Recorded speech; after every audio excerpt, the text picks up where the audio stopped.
Fried chicken isn't really American, it's Scottish and West African, perfected in the American South. But the best fried chicken on earth? It didn't come from any of them. This is not an ordinary piece of fried chicken.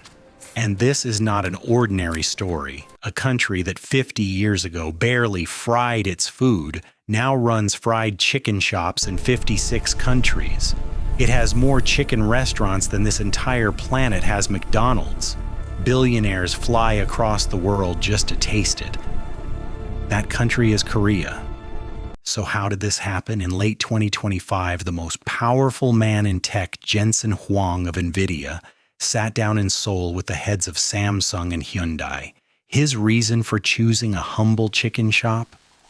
I love chicken. I love beer. It's the perfect spot. He even signed their fridge. The table got a 1-hour limit. Mark Zuckerberg ate it too and went viral. But this global obsession began with a problem nobody could solve. It started in one city, Daegu, with a struggling chicken cook named Yoon Jong-gis and a single sentence from an old woman next door. That sentence created a flavor the world had never tasted. He got rich beyond his dreams. But then he made a choice almost no inventor makes. He could have patented it and owned the entire industry forever. He refused. Why would anyone give that up?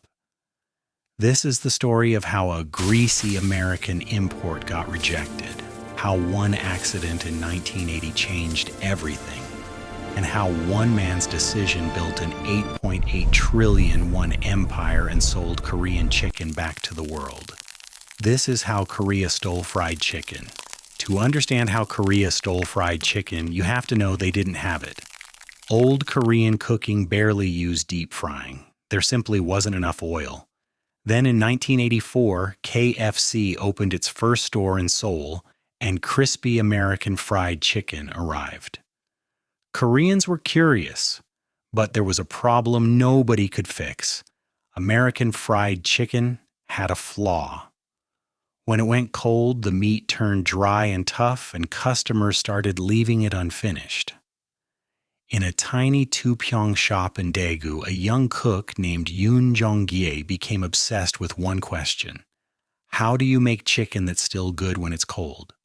For 6 months, he tried new recipes and failed every single day.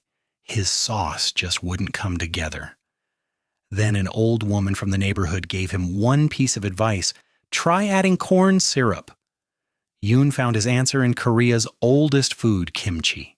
He built a base from fermented red chili paste, gochujang, with garlic and ginger to kill the smell, and the corn syrup. It was genius. It thickened the sauce so it clung to the crust, sealed out moisture so the chicken stayed good even cold, and gave it a glossy shine without any heat.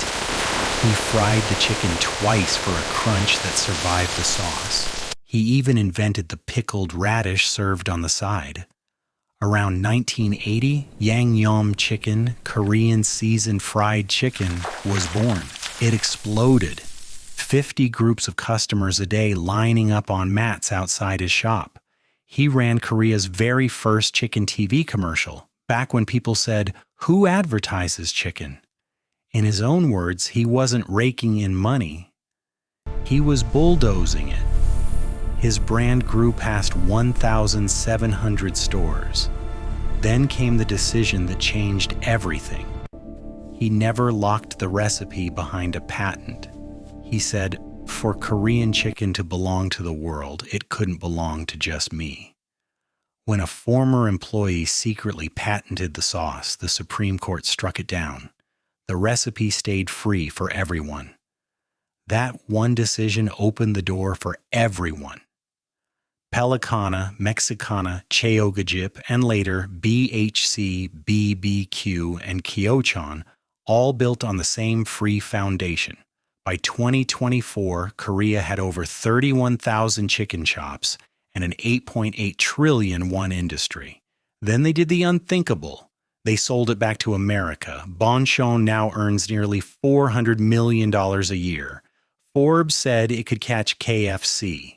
Riding the wave of K-pop and K-drama, Korean chicken spread to 56 countries. The country that didn't even have fried chicken now defines it. And the man who started it? He passed away in late 2025, remembered too late, as the father of Korean fried chicken. That old woman's advice didn't just fix a piece of chicken, it conquered the world.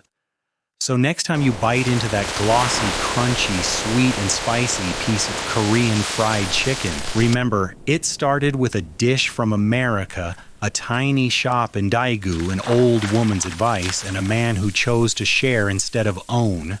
That's how Korea stole fried chicken. What's a dish your country took and made better? Tell me in the comments.